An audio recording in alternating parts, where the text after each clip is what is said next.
What's up, guys? Crypto Muser here with your daily news and analysis in the crypto markets. Now, surprise, surprise, we're talking about the SEC, we're talking about Ripple, we're talking about this horrendous lawsuit that we've been dealing with for over a year and a half now. Gonna definitely get to probably 2 years, which is amazing that a lawsuit of this magnitude can last 2 years, all while hurting investors in the U.S. and abroad. So Charles Gasparino had this tweet. I think this is one. I think what he's saying here is, in the big picture, the grand scheme of things, it's going to be a huge. Crypto is going to be one of the biggest issues, if not the biggest issue, in these midterms coming up later on this year. So, I mean, the Democrats, if they want, I mean, at this point, they're just like throwing the towel. It seems like, because Republicans are going to basically run the floor with them. In the midterms, it seems at this point. I know things could change. It's still early in the year, and with most people that are in politics know that some things can change quickly if there's an issue that can do that, and crypto could be that issue. So as much as the Democrats are lagging behind, they still have a chance, maybe, if they do the right thing. But for right now, the SEC with Gary Gensler, and obviously that's a Democratic. The Democrats put him in that position, in this administration. So it's up for them to take him out of this position, or slow him down, or do something. Because if the Democrats keep letting Gary Gensler and Elizabeth Warren do what they're doing in this attack on crypto, they are in for a terrible, terrible midterm election. So they better get on it, or they're all dead in the water. So Charles Gasparino, before I get in this video, guys, if you guys could please like, subscribe, and leave a comment down below. It really helps the algorithm push these videos out. I'm trying to grow this channel as much as I can. I'm trying to get information out to as many people as possible. That's what this is all about, right? YouTube, Twitter. It's about getting that information out to as many people as possible, so they're highly up to date in all these issues around crypto. So let's get right into it. Charles Gasparino tweeted this out yesterday. Crypto industry leaders at the Milken Institute, what is this? In the Milken Institute, say that Democrats, led by Gary Gensler and Elizabeth Warren, have become openly hostile to industry, while the GOP has begun a charm offensive with industry and its key leaders as the midterms loom story developing. Now, this is what we've gotten so far. Right, most Republican GOP senators and representatives have been open to crypto more than Democrats. Let's be real. They've been not only open to it, but they've actually been fighting. I think there's 3 or 4 bills that have been brought to the Senate floor or the House of Representatives that are trying to get clarity into the market. Right, and there are some Democrats that have been involved in this too, but it seems to me that most Democrats are still against crypto. The ones that are talking nonsense about crypto, they seem like they still haven't educated themselves. Like that guy from California, I forget the Mongoose coin guy, I forget the stupid name. But it's people like that are obviously are not educated in the field. They talk like Warren Buffett or Charles Munger when they speak about crypto. It's like, if you really want to talk about these things, if you even want to talk shit about these things, at least educate yourself first, right? If you're going to have an argument about something, you should at least educate yourself on the topic before you can try to even argue your side of things, right? And that's why it always sounds so stupid when these politicians out there bad mouthing crypto, when they're speaking, you can tell they know nothing about the space, right?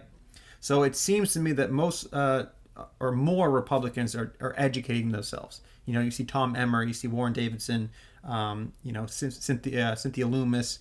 They're obviously been educating themselves in crypto for the last couple of years, and that's benefited themselves, because now you're seeing more and more people, retweeting their tweets. You're seeing more followers in the crypto space, because let's be real, young voters usually don't vote in elections, especially not midterms.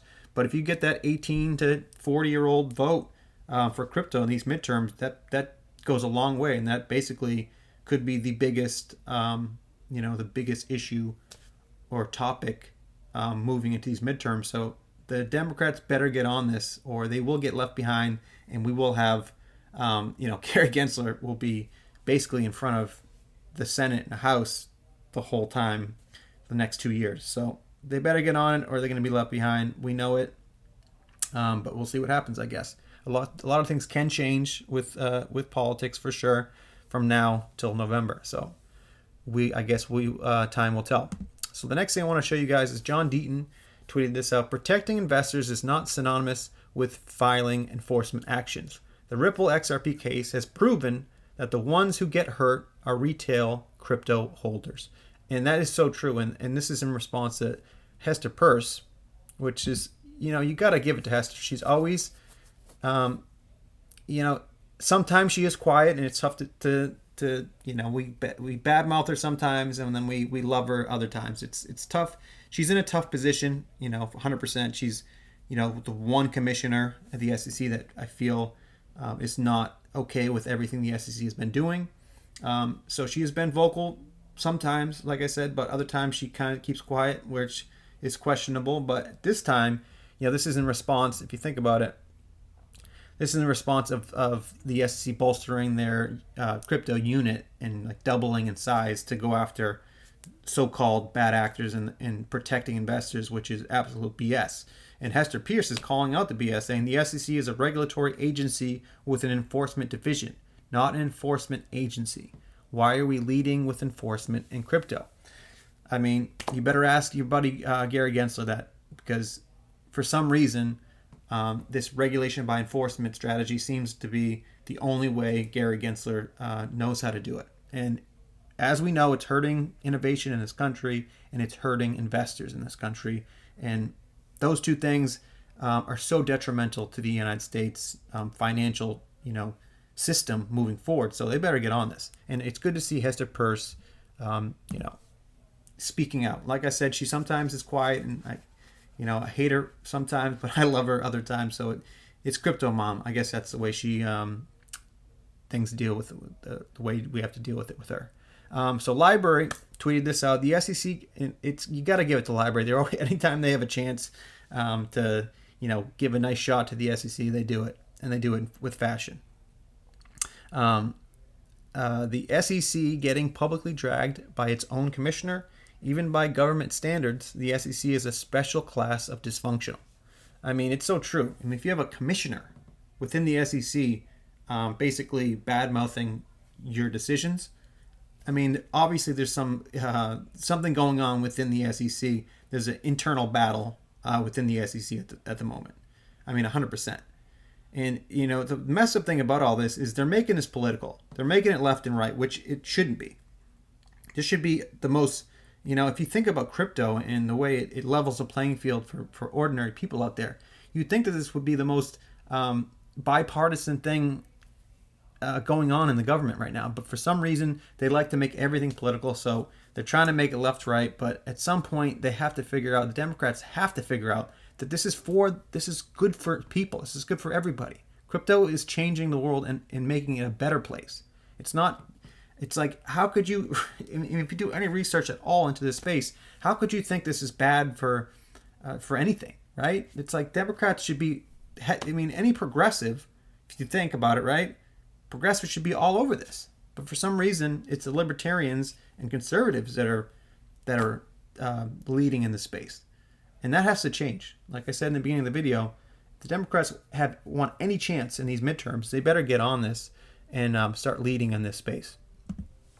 So J.W. Barrett, great follow, by the way. He used to be a analyst for the SEC. So, he knows the ins and outs of the SEC and how they do business over there. And just recently, or I guess in the last couple of months, you see him definitely speaking out against what the SEC has been doing. He tweeted out, it may even help if they focused on rug pulls and actual fraud, but they don't. They target big players with robust in-house counsel who commit zero fraud, like BlockFi, simply to go after the deeper pocket and get a bigger fine. I mentioned this on the video yesterday. It's all about the money and power with the SEC.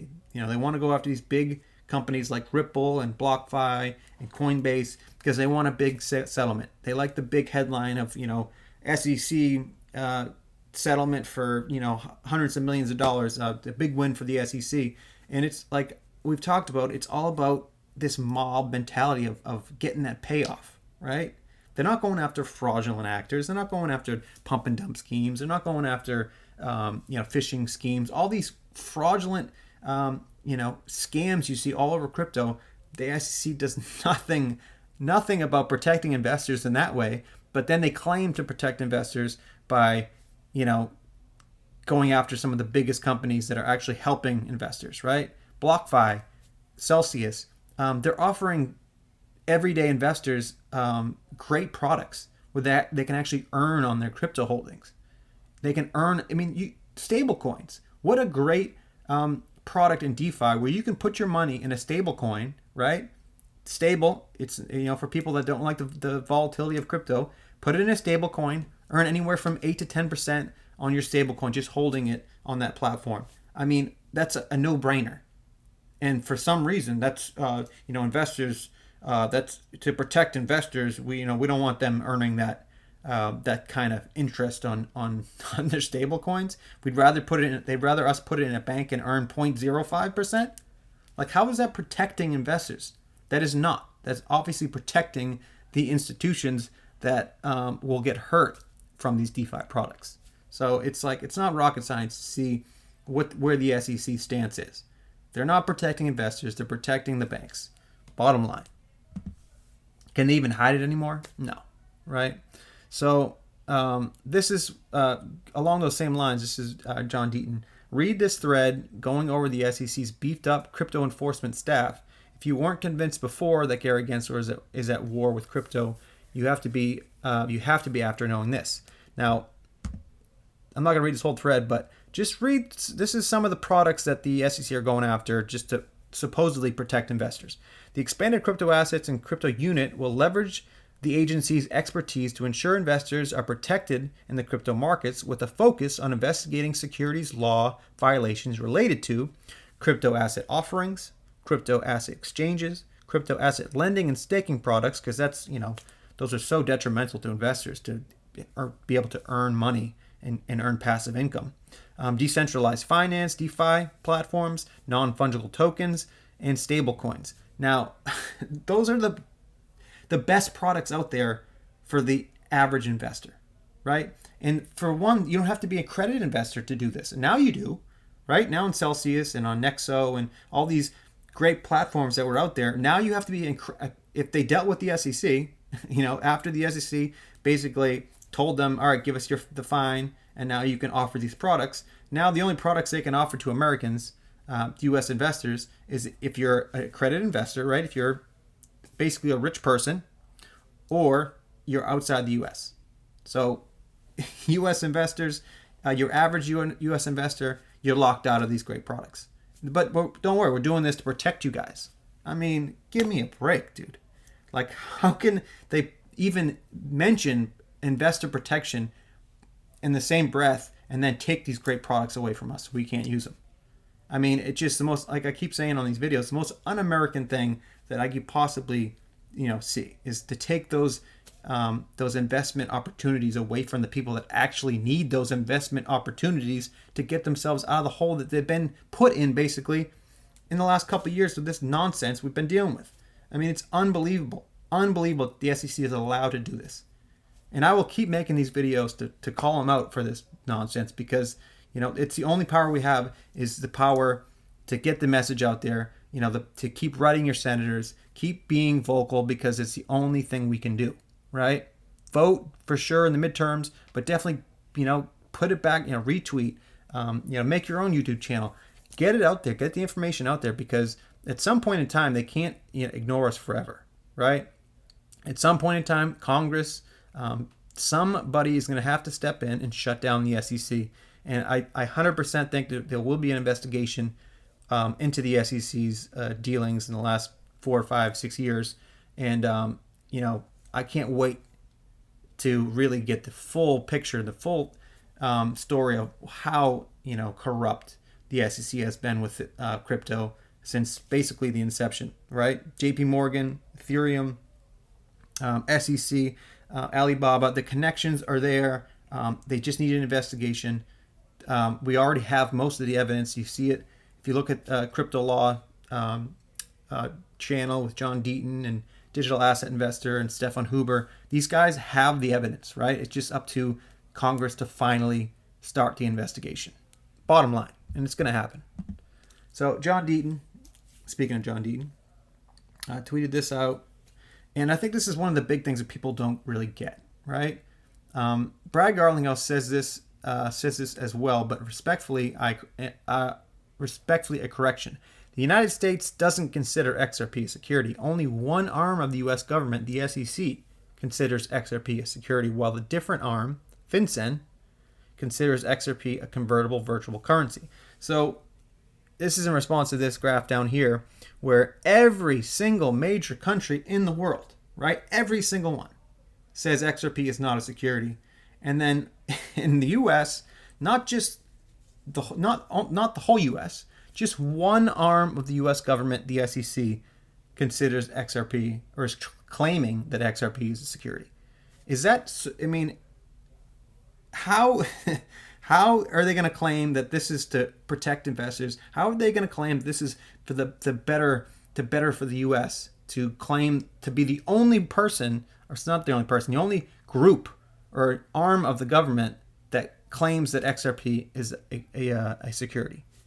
I mean, how ass backwards is this, right? You're going to be the only person, sorry, I keep saying person, the only group of individuals that think XRP is a security. And by doing this, you're hurting, hundreds of thousands of investors. You know that this was not done because they thought XRP was they obviously don't think XRP is a security. Why would they be the only ones that think XRP is a security? This is obviously not about XRP being a security. It's about hurting Ripple, the company. Anyway, moving on, right? So, quick update in the lawsuit. This was great to see. So, Attorney Solomon is the head lawyer at Ripple, and in this case, and he finally had enough with what the SEC has been trying to do. This is in response to. It's like any time the SEC can ask for more time or try to delay, they've been doing it, over and over again. And finally, it seems like the lawyers at Ripple have had enough. So Solomon comes out swinging and opposing SEC request to file a reply brief. The SEC requests leave to file what they say is a reply, but this would be at least the SEC's sixth filing in opposition to defendants' motion to compel. Now, this is all about the Hemming emails, right? They're just keeping delay. They don't want these emails out there. So the SEC now claims that that the last year of briefing, oral argument, the court's decisions, and their motion for reconsideration were all an academic exercise because it turns out that the documents, every single one of them, are actually privileged attorney-client communications. Now, it's so true. Like, you argue for a year over, these are unprotected under DPP. These are it's him in his personal opinion, but then no, actually it's not his personal opinion. It's actually the opinion of the corporate finance within the SEC, but not of the SEC. But it should be protected because blah blah. And they keep arguing, and then all of a sudden, actually, all that stuff we've been arguing, that was not the case. Actually, what it really is that all these communications are attorney-client privileges because we're all attorneys within the SEC, so we're all giving each other advice and we're all paying each other because we're all attorney clients. No, that's not the way it works. You can't just all of a sudden, after all this litigation, after all this, arguing about these documents, now you're going to turn around and say, actually, this is all privileged under attorney-client communications, and no one should be able to see this. No. That's not the way the world works. And obviously the Ripple lawyers have had enough of this. This is like, really? And you're going to try to argue this now? I mean, you can tell that what the SEC is basically making themselves look so petty, so immature in all this now. It's like, how can any judge, I think both judges are looking at this now and being like, all right, enough is enough, SEC. Either you hand over these documents. I mean, at this point, they know that they're going to keep delaying.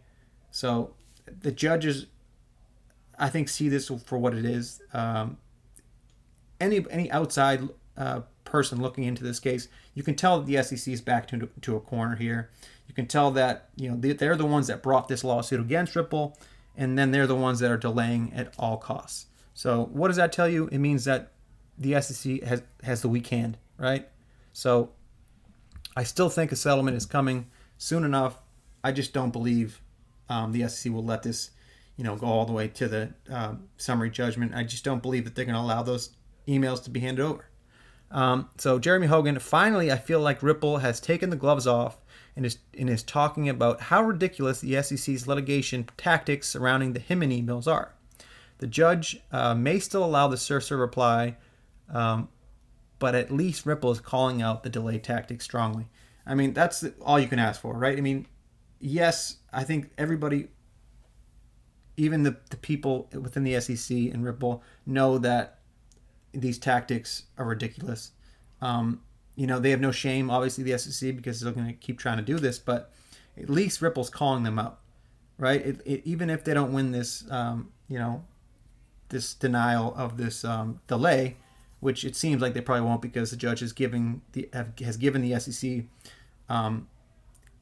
every time they've asked for more time, that the judges have given it to them. So I don't believe this time is going to be any different, but at least Ripple is calling them out, and the judge is hearing, just hearing the fact that now Ripple is had enough, right? You gotta call them out. I mean, at some point in time, you got to call out the SEC for what they've been doing. And Ripple, the lawyers at Ripple have been so professional, and so they've been amazing. By the way, I mean, throughout this whole case, they've been handing the SEC lawyers defeat after defeat. But it's time them, like Jeremy Hogan says here, take off the gloves and give it to them, because they deserve to be called up for this nonsense. So just want to end the video real quick with this. So a lot of people think that Ripple might be moving their headquarters overseas somewhere, maybe a place that is more friendlier with regulation. But I believe that they believe that this lawsuit will end soon, and they will have clarity in the market, right? It will be basically the only crypto with clarity in the market. And what they just did is that Ripple just leased a new building for a headquarters in San Francisco. Now, Jeremy Hogan says here, seeing that most commercial leases are 5 years, this does not seem like the hallmark of a company that is planning to relocate its headquarters.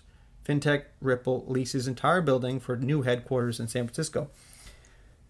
I'm telling you guys right now, Ripple is going to be the biggest company in the world. They are basically going to be a central bank for digital currencies. And mark my words, not financial advice, obviously, because I'm not a financial advisor. Please get yourself a financial advisor if you want that type of advice. But this is for educational purposes only. But Ripple will be the biggest company in the world, by far. You see, if you've done your research, if you've been in this space long enough and you understand where this is all going, the future of payments and cross-border payments, moving large amounts of money worldwide, Ripple is cornering the market, 100%. They will take over Swift slowly, maybe take 10% of Swift, off the bat, and then slowly, as crypto gets more and more adopted in the next 5 to 10 years, Ripple will 100% be the biggest company in the world. Mark my words. Like I said, not financial advice, but I'll end the video there. Please like, subscribe, and leave a comment down below. But remember, I am not a financial advisor. Please do not take anything I write or say as financial advice. This is for educational purposes only. Thanks, guys, and we'll see you on the next one.